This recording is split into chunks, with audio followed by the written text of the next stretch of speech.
বাবুর ওই যে হালকা বস্ত্রী দেবে একটা কথা কইছে না, জামা কাপড় গাত লাগে হালকা বস্ত্রী দেবের কথা গা লাগে না, অন্যান্য কাম হয়েছে এটা। আমরা আগে কইছি বাঘের আত্ম বাঁচন যায়, দেশের পুলিশের আত্ম বাঁচন জানায়। দেন ঘটনাটা কি ঘটনা হয়েছে, খুব দুপুর বেলা একটা তলব দিতে আইছি বুঝছেন, কাস্টমার বাসার তলব দিয়ে যাই, সেদিন পুলিশ খারাই রয়েছে। কিল্লে খারাই রয়েছে এটা তো জানি। এখন আমি আইতে সবার গাড়ির কাগজপত্র চেক করানি শেষ, হঠাৎ করে কগিয়ে কত গাড়ির কাগজপত্র দেবের কাগজপত্র দিছে, কগিয়ে কত গাড়ির তো কাগজপত্র ঠিক নেই। এখন পুলিশের কথা উনি তার মাথার মধ্যে আকাশ ভাঙ্গি এসছে, কারণ গাড়ির কাগজপত্র ঠিক নেই মানে 10,000 রিয়াল গেরামা কিন্তু। কারণ আমি ভয় পাওয়ার মেন কারণ হলো কিছুদিন আগে একটা পাকিস্তানি 10,000 রিয়াল গেরামা আসছে, শুধু এই কারণে গাড়ির কাগজপত্র ঠিক নাই, নাম্বার প্লেট আর চেসিস নাম্বার বেশ কম। এখন কত হচ্ছে, পুলিশ আগে গাড়ি ধরতো রাস্তার মধ্যে, এখন কিন্তু সরাসরি অফিসের সামনে চলে আসছে, আসি প্রত্যেকটা গাড়ির নাম্বার এমনকি চেসিস নাম্বার একসাথে করতেছে। এখন বাংলাদেশে যেমনি এমনি গাড়ি চালান সং বং করে, লাইসেন্স লাগে না, কিছু লাগে না, হেলমেটও লাগে না। আর আমার গাড়ির কালার ছিল লাল রক্সার মধ্যে, এখন সেই কালার হয়ে গেছে হলুদ, এটার কারণে আমার দোষ। এখন কত হচ্ছে, আমি 30 মিনিট ধরে বুঝাই দিছি, দেখ এটা শরিকের গাড়ি, আমি শুধু শরিকের কাজ করি, আমার টাকা দিতেছে বাস, আমি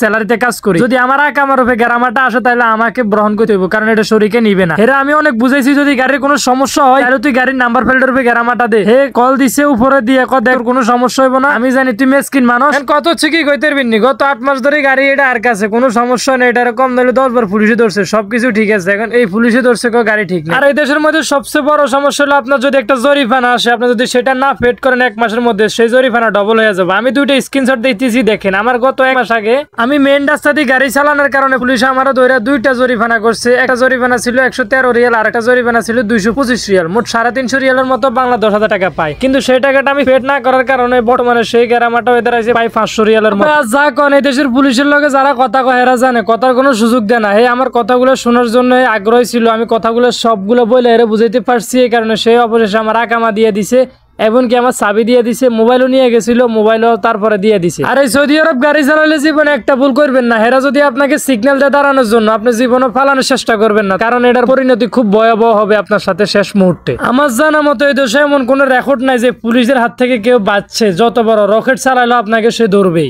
মানে আমি সব মিলিয়ে এটাই বুঝলাম, এই দেশে গাড়ি চালানো খুবই টাফ ব্যাপার। যদি আপনাকে কোনো ধরনের ভুল করেন বা রং করেন, প্রতিটা কাইকে কাইকে আপনি জরিমানা গুনতে হবে। আর আয়ান্ন করে কি কইম, যারা গাড়ি চালায় হেরে যদি আপনার আশেপাশের কেউ গাড়ি মারি চালা সৌদি আরবের মধ্যে, তাইলে হেরে কইতে পারবো এই দেশের ঠেলাটা কি গাড়ি চালানোর। এমন এমন ঘটনা হয়ে যা আপনার কোনো রং নাই, আপনার কোনো দোষ নাই, আপনাকে ধরবে, কোনো কথা বলার সুযোগ দিবে না, আপনার জরিমানা দিয়ে দিবে বাংলা 10,000 20,000, তার চেয়ে বেশিও দিয়ে দিবে। আচ্ছা এবার মূল কথা তাই কত হয়েছে, আমি ফেসবুক পেজ এটা নতুন খুলছি, আর আগের পেজটা এক হয়ে গেছে। যদি আপনারা আমার এই পেজে নতুন হয়ে থাকেন তাহলে পেজটা ফলো দিয়ে রাখবেন, আর যদি ভিডিওটা ভালো লেগে থাকলে তাহলে শেয়ার করে রাখবেন। তো সর্বশেষ কথা হলো একটাই, পুলিশে দুয়েলে জীবনে ধরবেন না, যদি আপনার সিগন্যাল দেয় আপনি জায়গা খারা যাবেন। তো আজকের মতো ভিডিওটা এখানে শেষ করলাম, সবাই ভালো থাকবেন, সুস্থ থাকবেন, আর যদি ভিডিওটা ভালো লাগে তো সেটা তো বললামই, ভিডিওটা শেয়ার করে রাখবেন।